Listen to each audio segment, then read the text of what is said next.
मारुति रक्तासुर के सिद्ध ऋषि मान के आपकी पूजा खातिर आमंत्रित कर लेले प्रभु, परंतु ऊता उनकर भोलापन के अनुचित लाभ उठावत बा। कई बार अपन अहंकार में मनुष्य सामने वाला के भोलापन के ओकर मूर्खता समझेला देवी, परंतु ई न जानेला कि भक्ति के प्रथम शर्त ही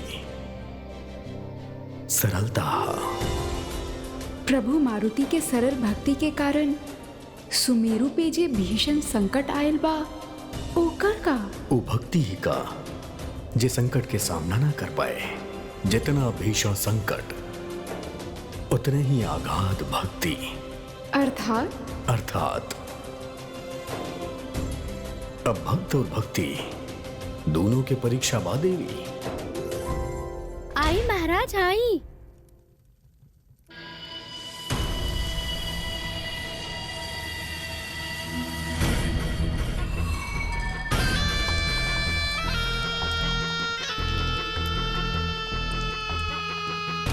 सुंदर, अति सुंदर, बड़ा भव्य महल बा आपके पिताश्री के।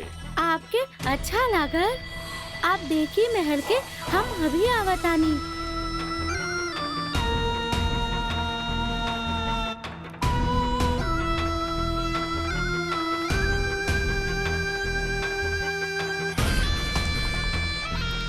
ये महल के शीघ्र ही खंडहर में परिवर्तित करे से केहू न रोक सकेला हमनी के। धन संपत्ति देखत बड़ा पुष्टासुर, और इतना सारा दास दासी। और जब तक हमनी ऐजा से जाए ये भव्य महल शमशान बन चुकल हुई।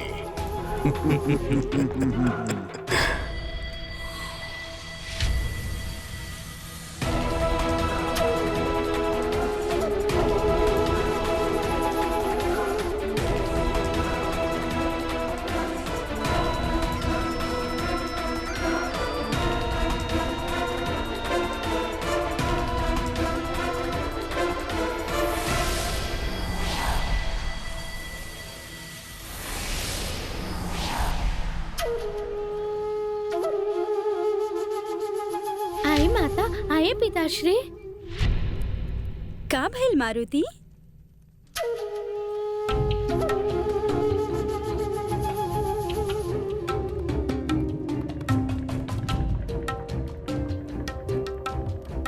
माता, पिताश्री, ये ज्ञानानंद जी महाराज बानी, बहुत बड़ा सन्यासी बाड़े।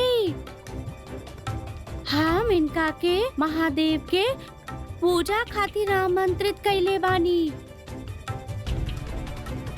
साधु महाराज, ये हमार माता पिता बाड़े। सुमेरु राजा केसरी के प्रणाम स्वीकार करी महाराज।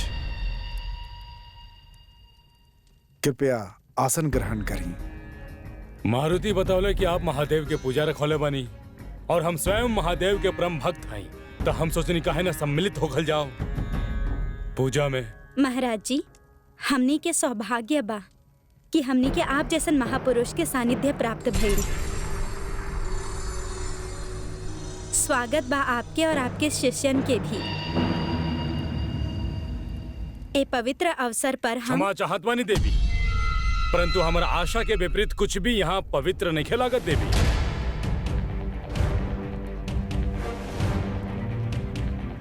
साधु महाराज, आप ऐसा कहे कहता नहीं? का हमनी के तैयारी में कोनो चूक रह गइल महाराज जी? हम सिद्ध योगी है देवी। तीनों काल हमारा सामने निर्मल जल के समान स्पष्ट बा। हमके खेद बा आपके बतावे में कि यहाँ कोनो बड़ा अनिष्ट होके वाला बा। क्षमा चाहत पानी ऋषिवर, हमके हमारा आराध्य पर पूरा विश्वास बा। वो कबो भी हमारा हित न होके दिए। पुत्र मारुति, बड़ के बातचीत के मध्य में छोटन के ना बोले के चाहिए। बात होखेला ना, ओ में बड़ा छोटा का होखेला। मारुति, महाराज जी के अपन बात पूर्ण कर लेवे दी। राजन, यहाँ के वातावरण में वो पवित्रता नहीं है जे महादेव के प्रसन्न कर सके। आप सम्मानीय बानी साधु महाराज। किंतु मारुति की तरह हमके भी अपन भक्ति पर पूर्ण विश्वास बा कि महादेव हमार पूजा के अवश्य स्वीकार करिहन और कोनो भी विपत्ति से हमके दूर रखिहन। तब फिर ही कहा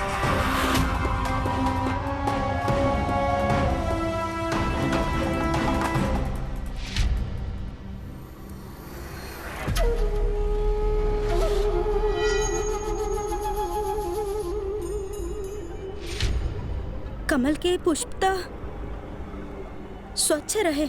अभी अभी सरोवर से लायल रहनी स्वामी, ऐसे मुरझा कैसे गए? अग्नि पुराण के अनुसार स्वच्छ पुष्प के मुरझाए के केवल एक ही कारण बा कि आपके यहाँ पे गृह दोष बा।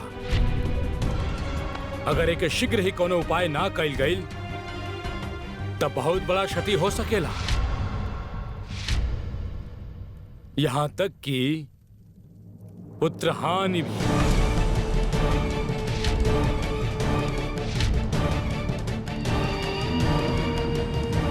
अर्थात हमनी के मारुति के प्राण घोर संकट में बा। ऐसे कैसे? बहुत बलशाली बा हमनी के मित्र।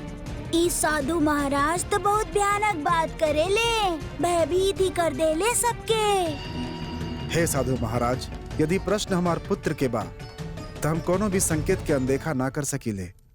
कृपा करके हमके उपाय बताएं। उपाय तो भाई ज्ञानानंद के पास, परंतु अभी संध्या होके वाला बा।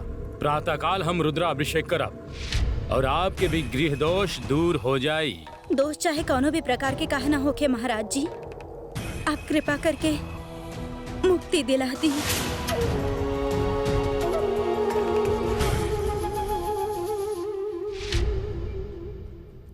ये महल के एक भी प्राणी कल के सूर्योदय ना देख पावे।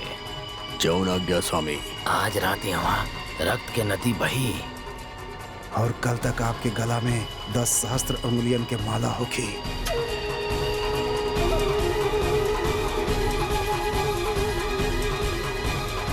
महाराज जी, आप विश्राम करी, तब तक हम आपके रात्रि भोजन की व्यवस्था करतानी। आई आई।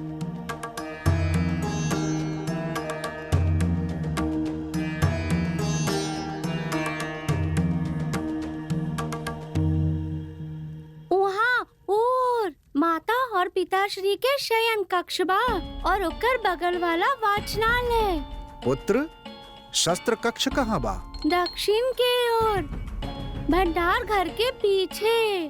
और सारा दास दासी कहाँ सोवेले? पूरब में, पूजा घर के उल्टा दिशा में। रात्रि में महल के भीतर कितना सैनिक सोवेले? रात्रि में सैनिक के का आवश्यकता? एगो बात कही ऋषिवर। कहा मारुति? हमके ज्ञात बा कि हमार महल में कौनो गृह दोष ना बा।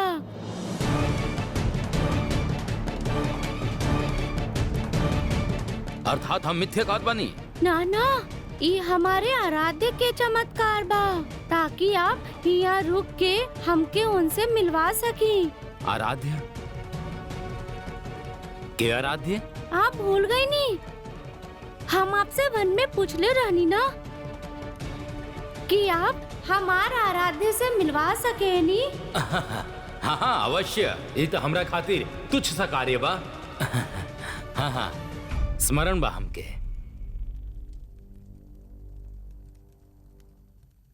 तब बताई महाराज, का बा उपाय हमरे आराध्य से मिले के? आपके एगो पूजा करे के होकी मारुति। मध्य रात्रि के उठे के होकी। मध्यरात्रि? परंतु कोनो भी पूजा प्रातः काल हो खेला ना। आपका आराध्य आपके खातिर विशेष बाना, तो उनके पूजा खातिर पहर भी विशेष होके के चाहिए। उचित कहले बानी, अब आगे बताई।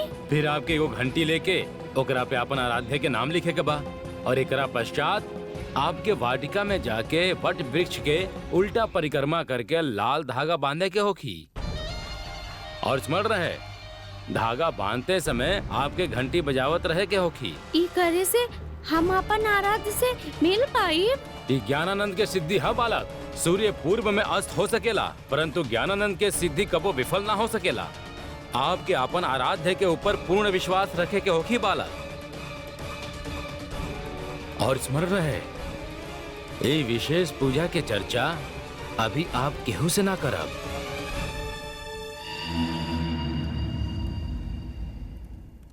आपके कोटि कोटि धन्यवाद। आप ना जाने नी आप कितना बड़का उपकार कैले बानी। आई आई शीघ्र आई महाराज। मारुति, कक्ष आगे बा। मारुति कहाँ जा रहल बड़ा? अरे हाँ, ये तो बा आपके कक्ष। आपके कुछ भी चाहिए तो हम के पुकारब। अब हम चलत बानी। मध्य रात्रि के उठे के भी बा। प्रणाम प्रणाम।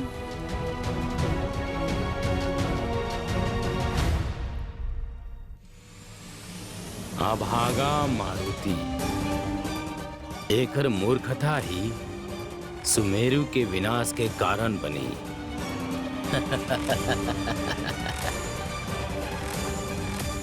प्रभु, ई दुष्ट राक्षस आपके अवतार मारुति के भोलापन के उपहास कर रहल बाड़े।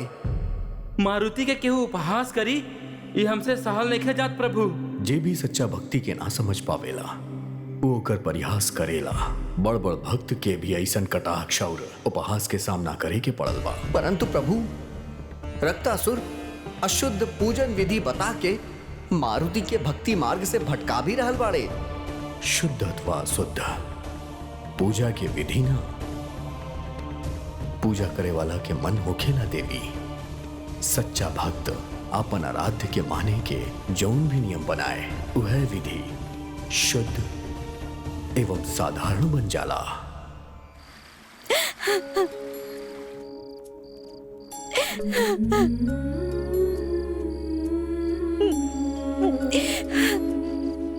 देवी, काबिल देवी, आप रोत काहे बानी? जिकर पुत्र पर मृत्यु के छाया पड़ल होके वो माता रोवे के अलावा और का कर सकेली? हम समझ सकेला। संभवतः आप ये परिस्थिति के सकारात्मक पहलू के ना देख पावतानी। सकारात्मक? पुत्र हानि के बात भइल बा स्वामी। एमे सकारात्मक का हो सकेला स्वामी? एकरा के हम महादेव के कृपा मानिला कि कोनो भी अमंगल होके से पूर्व वो हमनी के पास महाज्ञानी ज्ञानानंद जी महाराज के हमनी के पास तारनहार बना के भेज देहलन, जेना हमनी के केवल आवे वाला संकट के बारे में सचेत कैलन, बल्कि यह बात के आश्वासन भी देहलन कि उनकर पूजा करे से यह विपत्ति के टालल भी जा सकेला। आप सत्य कह रहल बानी स्वामी, परंतु का करी हम? मारुति पर तनिक भी आँच आ जाए लता तो हम व्याकुल हो जानी। ओकर पश्चात हमरा के कुछ सूझेला ही ना। हम समझ सकेला, कोनो भी माँ खातिर ही स्वाभाविक ही बा। ईश्वर करे उनकर पूजा से सुमेरु और हमार मारुति पर आयल हर संकट टल जाए। अवश्य टल जाए। आप चिंतित ना होइए।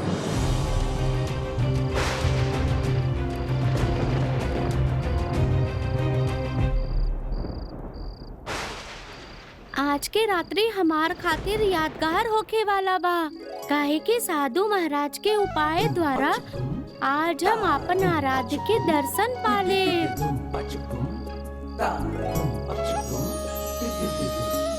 मध्यरात्रि हो चुकल बा। अब हमके वो विशेष विधि शुरू कर देवे के चाहिए।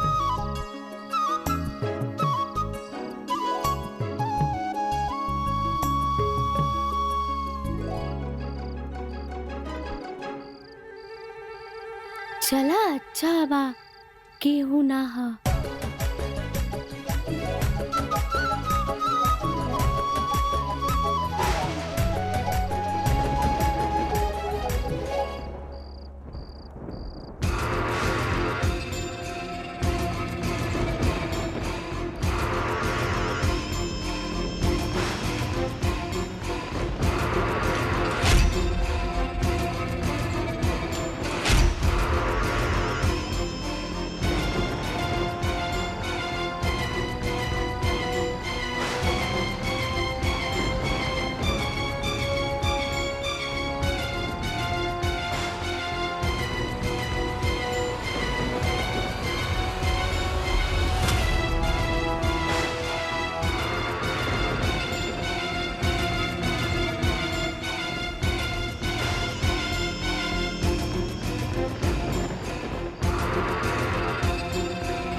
राक्षसन और वानरन के वैर सर्वविदित बा। परंतु आज राक्षसन के ओर से वानर पर ऐसा आघात होके वाला बा कि वो फिर कबो हमनी से टकराए के साहस ना करिए। ऐसा मार काट के चाहिए आज कि राक्षस कुल के गौरव कहलावे तो हर सेनापति रक्तासुर। ऐसा नहीं होखी स्वामी। राजा केसरी जे महादेव के पूजा रखोले बाड़े वो भी ना बचा पाई ओकरा के।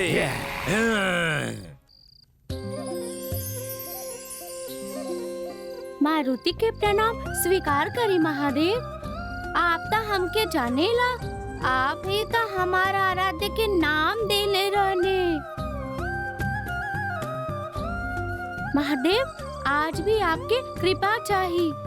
का हम अपन आराध्य के दर्शन खातिर आपके मंदिर से घंटी उठा सकेनी? अनुमति बा प्रभु।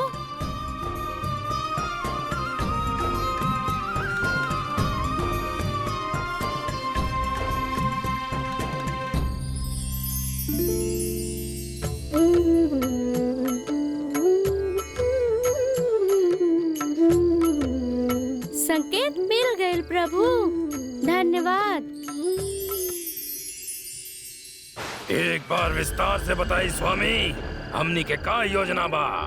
कपटासुर तू पूर्व दिशा में जाइबा, पुष्टासुर तू पश्चिम दिशा में जाइबा, और हिष्टासुर तू उत्तर दिशा में जाइबा, और हम जाइब दक्षिण दिशा में जहाँ राजा केसरी के शयन कक्ष होगी। एक एक के अंगुली गिन गिन के काटा हमनी, महल के एक को प्राणी ना बची हमनी से। पूरा विश्व में 10 सहस्त्र उंगलियन के माला धारण करे वाला महाबली रक्तासुर कहलाई है। उचित कहला तू। इतना हिंसा चाहत बानी हम कि हमार क्रूरता के चर्चा लंका तक पहुँचे और स्वयं लंकेश हमके अपना पास बुलावे।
कुछ बा, जैसे माता के लोरी में,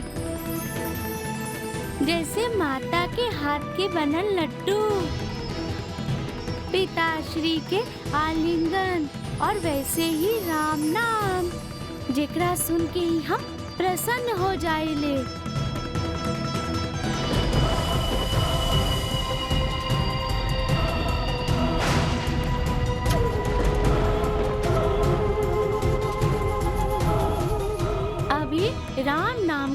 घंटी के बजावे के बा, परंतु मंद गति से, ताकि केहू के निद्रा में बाधा ना आवे।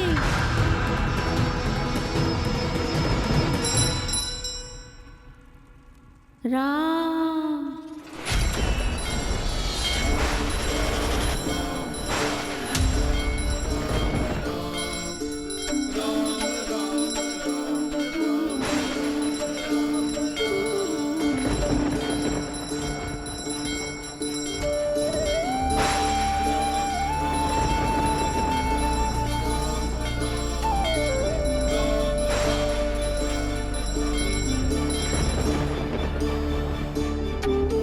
हमने के का हो रहल बा? एकाएक ई पीड़ा काहे होत बा? अब हमसे सहल नहीं कर जा।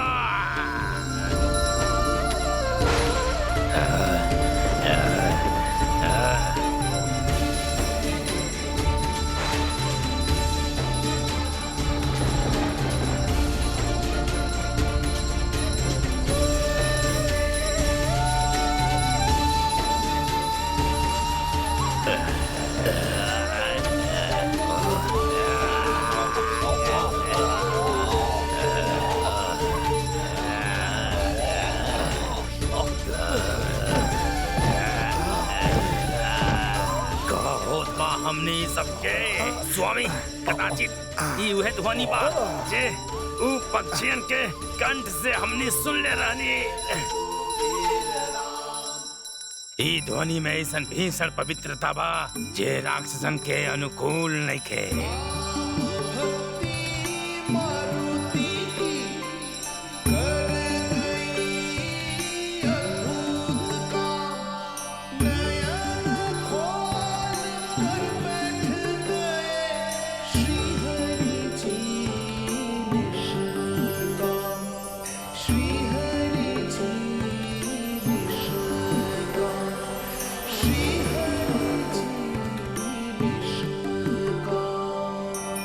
चमत्कार हो गई।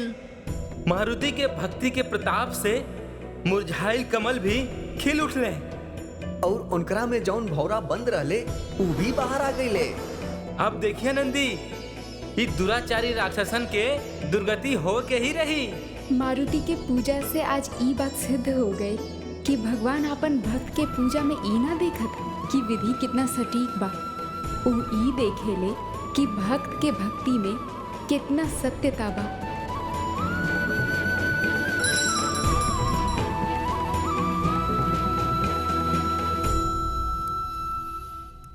प्रणाम महादेव, अब हमके वट वृक्ष के पूजा करे के बा।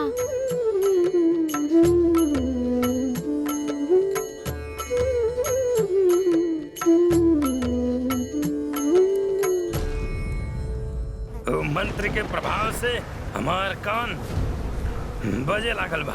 काहे? हमके कुछ ऐसा आवाज सुनाई दे रहल बा कि तोहार कर्ण ठीक बा कपड़ा सर, ओ देखा।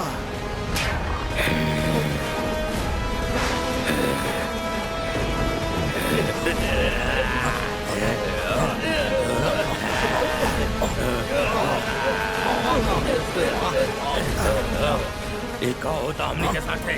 इनसे बचे के बाद तो यहाँ से भाग ला। चलो चलो।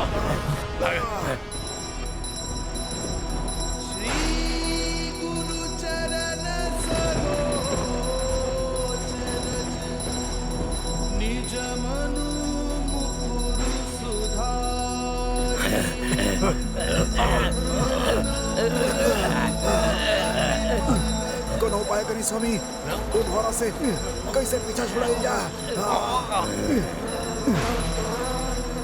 एकनी के मारल त ना जा सकेला, ना रोकल जा सकेला। चलो वृक्ष के पीछे छुप जाए जा।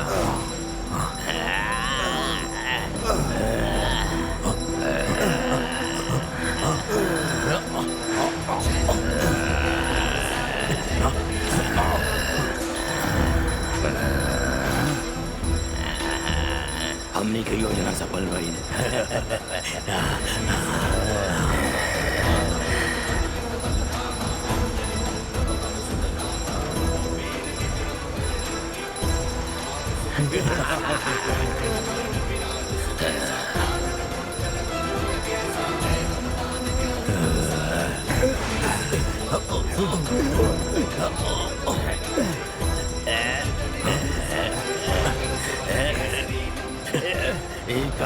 हमने से को धागा नहीं के टूटा। कहाँ से आयली? ई हमनी आपन नाखून सीधे नहीं की काट पावा।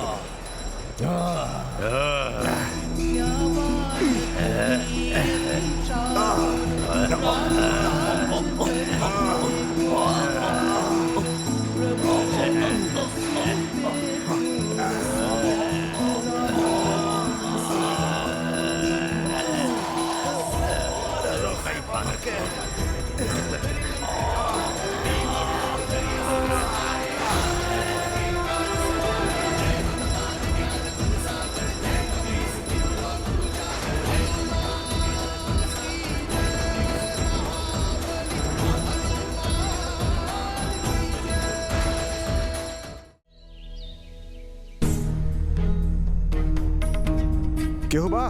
बाहर आई, देखी यहाँ का हो गइल बा।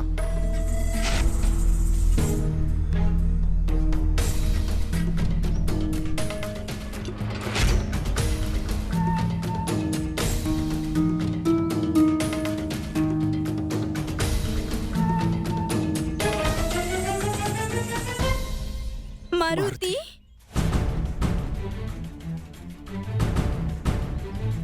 मारुति,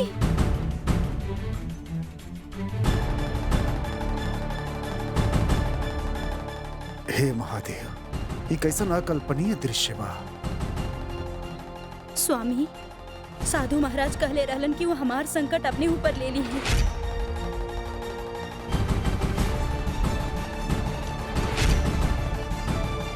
स्वामी वो वही कहले। आप अपन वचन के पक्का सिद्ध भइनी साधु महाराज। हे साधु महाराज, आप धन्य बन। महाज्ञानी ज्ञानानंद महाराज के जय। महाज्ञानी ज्ञानानंद महाराज के जय। ई पीड़ा से अच्छा होखत कि प्राण ही चल जात। ऐसन दशा हमनी के कबो ना भइल। चुप हो जा मूर्खन, चुप हो जा। तू सबके सिर कटवा के हम अरे तू का कर पड़ा जड़ बुद्धि। आपके घाव पर औषधि लगाओ रहनी स्वामी। कपटासुर, तो क्या ऐसन शिक्षा देव की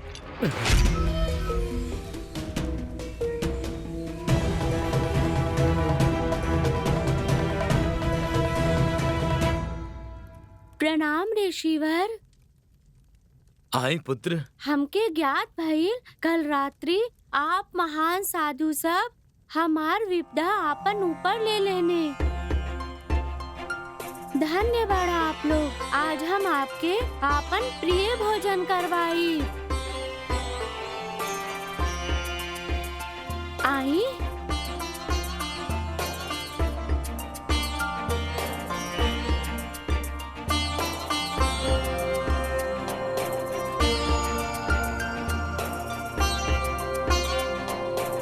ये पांचवी थाली केकरा खातिर मारुति? हम तो 4 ही लोग बानी।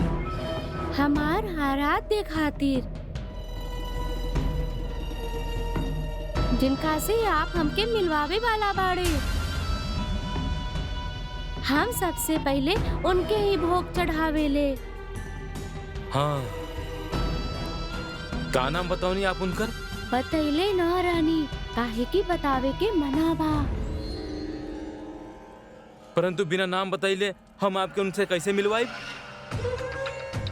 आप तो महायोगी बड़ा, आपसे का छुपाई। हमार आराध्य के नाम बा प्रभु श्री राम।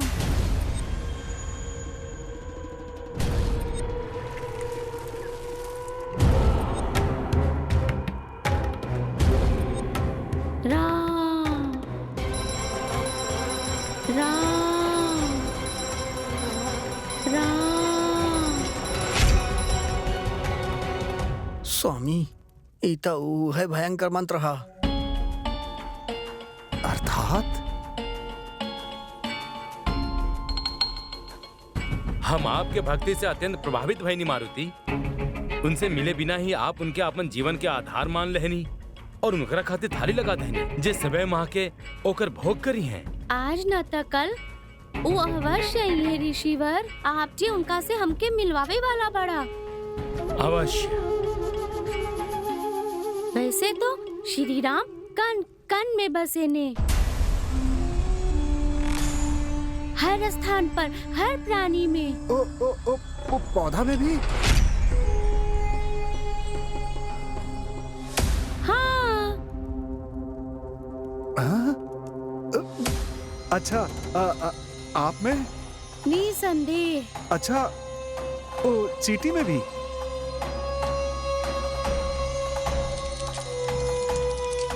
अवश्य। तो फिर बुलाइए अपन आराध्य के, हो सकेला वो सुन लें और स्वयं आके भोजन ग्रहण करें, तब फिर हमके उनके ढूंढने की आवश्यकता ही ना होगी। आप कहले वानी ता हम अवश्य प्रयास करब साधु महाराज। आप जैसन महापुरुष के वाणी कबो विफल ना हो सकेला।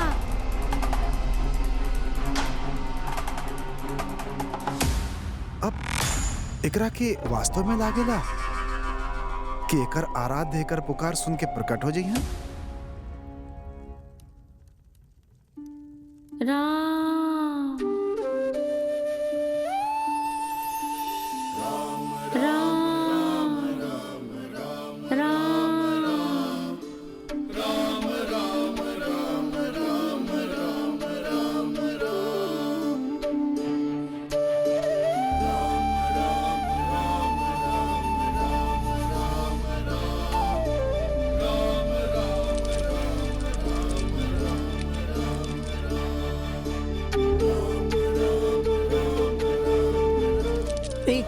इतना सारा चींटी कहाँ से आ गई? और थाली का और ही जा रहल बानी सब के सब।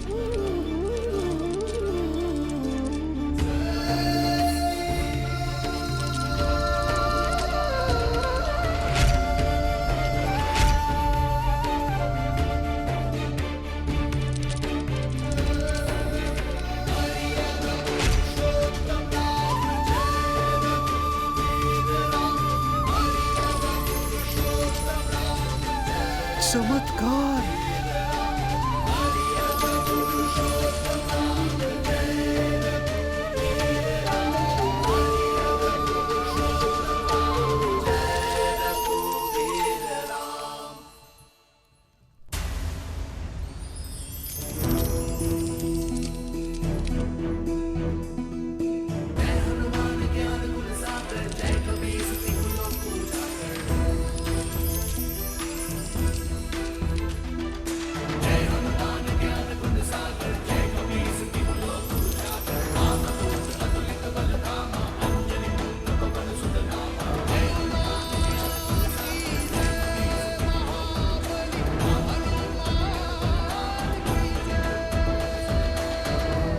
प्रभु श्री राम इनका के भेज के भोजन अपने पास मंगवा लेलन।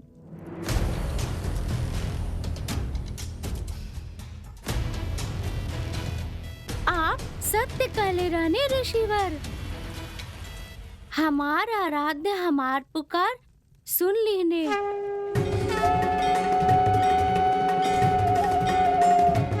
वो व्यस्त होके कौनो कारण ना आ पैनी। आप एकर चर्चा माता से ना करी, वो चिंतित हो जानी। मारुति? हाँ माता, आवत बानी।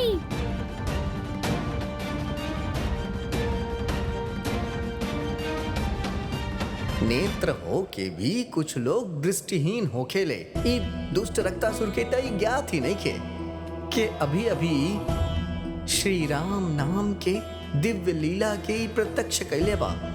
बड़ से बड़ नास्तिक भी राम नाम के महिमा के देख के नतमस्तक हो जाला, किंतु ये रक्तासुर त और भी आक्रामक हो गई बा। ई मत भूला कि वो एगो राक्षस बा, प्रवृत्ति से तामसिक एवं संस्कार से असुरी। यही कारण राम नाम के महिमा के वो माया समझ रहल बा। सत्य कहलो देवी आप, संस्कार ही तबाह जे जीवित अवस्था में जीव के मति और मरे के पश्चात ओकर गति निर्धारित करेले। चिंता तो हमनी के बात के बा प्रभु कि वो दुष्ट रक्तासुर अपन भ्रष्ट संस्कार तथा कुमति के कारण एक क्षण भी मारुति के विरुद्ध कोनो षड्यंत्र रचे में लागल बा। ई कोनो साधारण बालक ना, अपितु कोनो मायावी बानर बा। अब तो ये भी स्पष्ट हो चुकल बा, जैसे कल रात्रि हमनी के अस्थि तक कंपित हो चुकल रहे। वो भयंकर ध्वनि वास्तव में मारुति के आराध्य के नाम बा। यदि हमनी के पीड़ा के पीछे यह बालक रहे तो एकरा के हम जीवित ना छोड़ा। मूर्ख, तू इतना भी ना समझ पाइला कि ई मायावी मंत्र हमनी के माया और तंत्र शक्ति से कहीं अधिक प्रभावशाली बा। हम ओकरा के बल से ना, छल से मारब।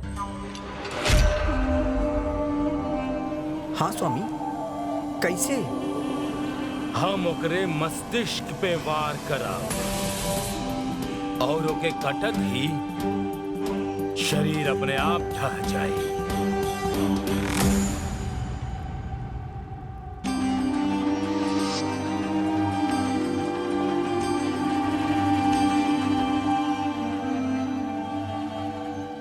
प्रणाम महाराज।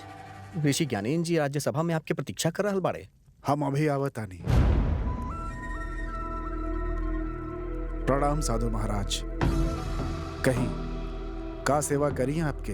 हम तो यहाँ ईश्वरीय इच्छा से आई रहनी राजन, आपके विपता हरे खातिर। अब आप सुरक्षित बानी तो हमनी के कार्य समाप्त भइल।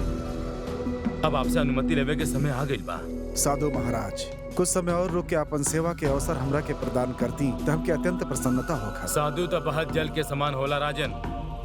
यदि हम सुख और सेवा के आदि हो गए ता योगी को न काम के। संध्या से पूर्व हम आपसे अनुमति लेके यहाँ से यात्रा आरंभ करा। उचित बा साधु महाराज। कहीं दक्षिणा स्वरूप का ग्रहण करे के चाहता नहीं है।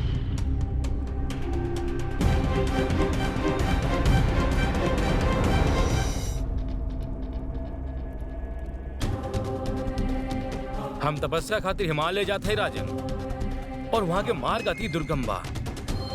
यदि आप हमके दक्षिणा स्वरूप अपन सर्वश्रेष्ठ वाहन दे देती तो। अवश्य मुनिवर, वाहनों में सर्वश्रेष्ठ वाहन हाथी होखेला और हम आपके दक्षिणा स्वरूप हाथी देवे के संकल्प लेता नहीं। साधु साधु साधु साधु।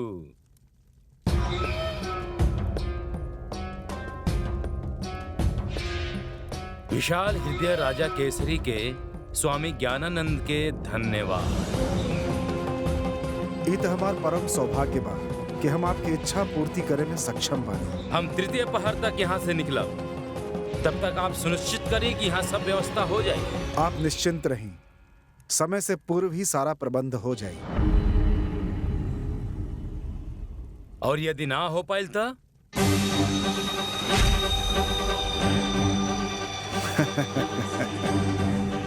होकर तो प्रश्न ही ना उठत साधु महाराज। वो तो हमके भी ज्ञात बा राजा, परंतु का बा कि कुछ लोगन खातिर अपन शब्द के मोल ना होखेला। हम आपके वचन देले रहे कि हम आपके ऊपर आवे वाला सारा संकट अपना ऊपर ले ले, और हम अपन वचन निभाई नहीं, ताकि हमार शब्दन के मर्यादा बनल रहे।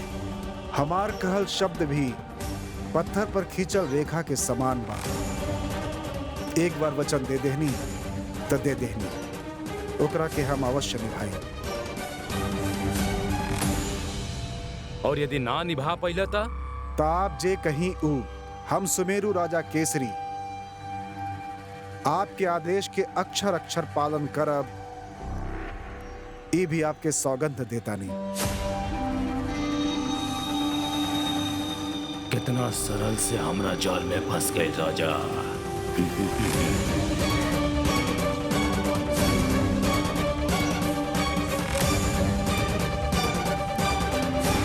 अब देखो का दुर्गति करत पानी हम तोहार।